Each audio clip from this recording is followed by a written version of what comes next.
get to Rick Santelli in Chicago, has his own response to Bill Gross's unbelievable note today out of PIMCO. Rick. Yeah, it's unbelievable because it's so darn true. First of all, I like this.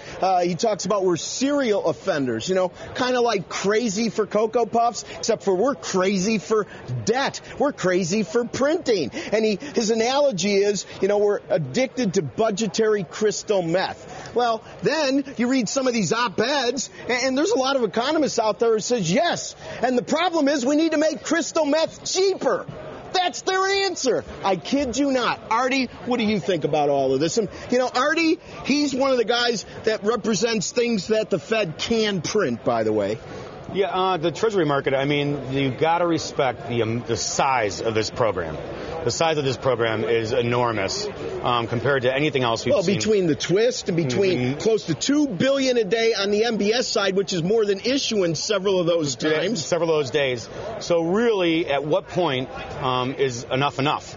And Do you agree with Larry Lindsey? Larry Lindsey said, well, the Fed's balance sheet's basically paying for the debt. Yeah, I think they're monetizing the debt, and Larry Lindsey also said that, he didn't like QE3, but he thought that Ben Bernanke is trying to do working really hard to do a good job. There's lots of stories in history. Neville Chamberlain worked really hard in Europe, and oh my God, didn't bring anything out of that. Is that the quote of the day? Neville Chamberlain worked really hard too. I can remember him getting off the plane, shaking the treaty. All right, now we're going to go to the guy who represents things the Fed can print. We have our gentleman farmer Matt Scharl, Southwest Michigan. Let's talk about the corn. Let's talk about the beans. Beans, you've harvested a couple of fields already. Yeah, the variability is the word. One field went 41. Last year, 41 bushels an acre. Last year it was 78.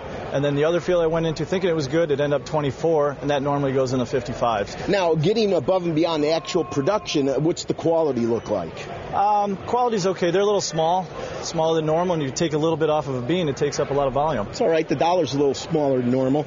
Okay, now, so you've harvested a couple fields, and it's a little bit early. Yes. Corn, normally harvest really kicking around Halloween, but you think it might do it in a couple of weeks.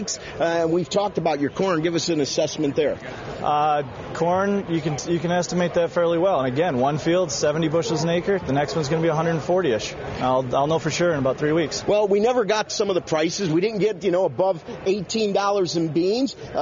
With regard to corn, we never got that $9 handle, did we? No. Okay, and so it's demand destruction. So much of the media and the analysts really had it wrong. It wasn't that everything's great with agriculture. It's just there was a lot of demand destruction, like feed animals, correct? Oh, yeah. And it's awful hard for futures to rally when we're bringing it out of the fields. Now let's go back to the can print side. So when you look at all this going on, Art Nolan, what do you think is the final outcome? Do you agree with Bill Gross? Remember, if you want a balanced budget or you really want to pay your bills, nowadays that's an extreme opinion. Yeah, I think the interesting thing about all this is what we were just talking about, beans, corn, all this stuff.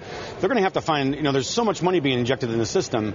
They keep telling you there's no inflation unless you have to drive a car or eat. And, obviously anybody living right now knows that there is inflation if you have to feed your family and you have to eat. And this money that's coming in, some of it's going to go into commodities. There's very few places to go. 10 years are approaching 150. How low do you want rates to be before they look for other alternatives to go to? Stocks. Well, when it comes to inflation, Artie, it is such a bunch of fibs and white lies. When a baby's born and you look at it, do you think it's going to stay that size forever? Okay, you can pretty much bet that at some point it's going to get bigger and taller and heavier, right? Isn't it the same with inflation? It's planted, it's little now, and we all know it isn't hitting, but it will. Yeah, well, and then the argument that many people are making out there is that if you calculate it from the old ways, or you actually use gas and everything else that people need. Food and energy. They don't care about food that. And energy, he couldn't even get it right regarding Ann Schwartz. Yesterday he said that Ann Schwartz and Milton Friedman, if they were alive, would have liked this strategy. They obviously didn't read that piece in the 2008 edition of the Wall Street Journal. Okay, back to you guys. Thanks to both my guests, Matt Scharl, Art Nolan. It's all yours, Carl. Deflation vacation or inflation gestation, as a wise man once said. Rick, we'll talk to you in a little while. I like that one.